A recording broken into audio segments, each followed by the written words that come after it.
Hi everyone! So today I'm going to be talking to you about fronted adverbials for our SPAG lesson.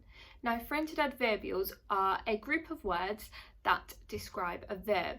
So remember, a verb is a doing word. So it's an action, it's something that you can act out. So like skipping is a verb, to skip, hopping, jumping, dancing, eating, all of those lovely words that you can act out are verbs. There are three things to remember about fronted adverbials. One is that they describe verbs, and now we know what verbs are. Two is that they go at the start of a sentence, and three, they always have a comma after them. So to help me teach you all about fronted adverbials, I've got my lovely teaching assistant, not Mrs. Power or Mrs. Powell, but Graham, the Grammosaurus. Now, Graham is a very greedy Grammosaurus, so we're just going to look at some sentences about him and how we can change those sentences and add fronted adverbials to them. Now, every single sentence has something called a main clause. Now, a main clause is something that can stand alone as a sentence, so that means that it makes sense on its own. Every single sentence has one of these. So we're going to start with Graham ate his breakfast. That's our main clause. Graham ate his breakfast. So we can see that in this sentence we have a subject. We have Graham, he's the subject, ate, which is the verb, and then the object, his breakfast. So Graham, the subject, is doing the eating, the verb, of the object, the breakfast. I would like you now to write your own main clause of a sentence. So just a simple sentence like that. Graham ate his breakfast. So for this sentence, we can add fronted adverbials to describe how Graham was doing the eating, how that verb was being carried out.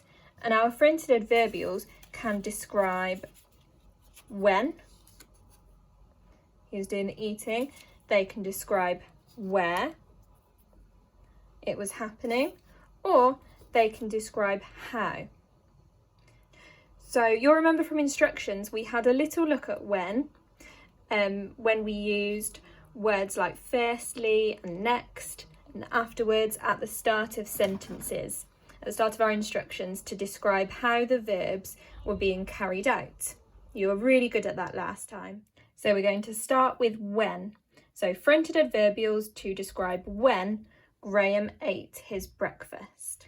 So unlike the main clauses which stand alone, the fronted adverbials can't stand on their own. They don't make sense on their own. So does on Monday make sense as a sentence on its own? No. So we can say on Monday, Graham ate his breakfast. But wait, I'm forgetting something. Remember what I said at the start? Fronted adverbials have to have commas, thanks Graham, after them. So we've got on Monday, comma, Graham ate his breakfast. Not a very exciting sentence, but it tells us when. So on Monday is the fronted adverbial. Let's try another one. Oh, I like this one. Before sunrise, comma, Graham ate his breakfast. It's another one that tells us when Graham ate his breakfast. So we could have on Monday, Graham ate his breakfast. Before sunrise, Graham ate his breakfast. Or as soon as he could, comma, Graham ate his breakfast.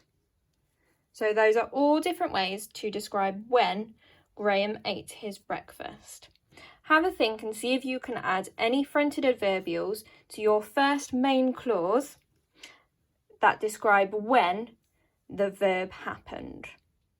Now we're going to have a look at how. So how Graham ate his breakfast, how he was doing the eating. So let's see, we've got, noisily, Graham ate his breakfast. Remember, noisily, comma, Graham ate his breakfast. So that's one way of describing how he was doing the eating. We could have angrily, Graham ate his breakfast. I'm not sure how you'd eat breakfast angrily, but there's another example of a fronted adverbial. Next, we could have without a sound, comma, Graham ate his breakfast. Or we could say, as quick as a flash, comma, Graham ate his breakfast. So have a think, see if you can pause the video and think about another way that you could describe how somebody was doing the verb in your main clause. And the last one, we can describe where. So we can describe where Graham is doing the eating, where that verb is happening. So let's see what we've got. Oh, so we could say, down by the cliffs, comma, Graham ate his breakfast. Down by the cliffs, Graham ate his breakfast.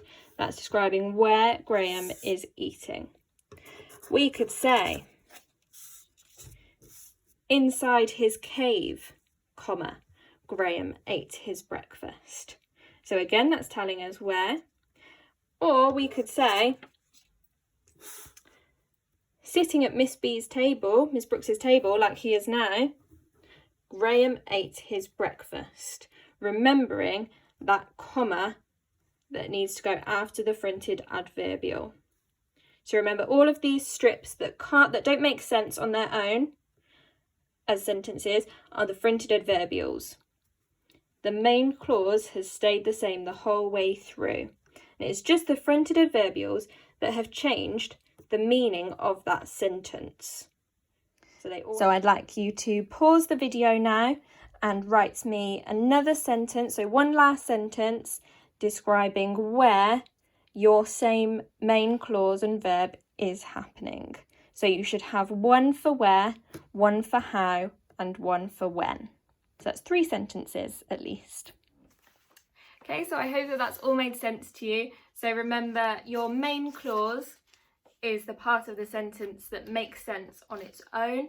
So made up of a subject, a verb and an object at least. And then the fronted adverbials are the parts that add more detail and describe how that verb is happening. Well, it can describe where it's happening, it can describe how, or it can describe when. And you need to make sure that you don't forget that comma. It's very easy to do, but that comma is very, very, very important. Okay, so now you've got some activities to complete on Google Classroom. So I would like you to take a photo of the work that you complete and also your sentences that you wrote during this video. So you should have at least 3 sentences with fronted adverbials describing how, when and where. Fabulous, I can't wait to read all of them and I look forward to seeing these in your writing with commas too. Make sure that you don't forget those commas. And thank you for watching. I'll see you next time. Goodbye.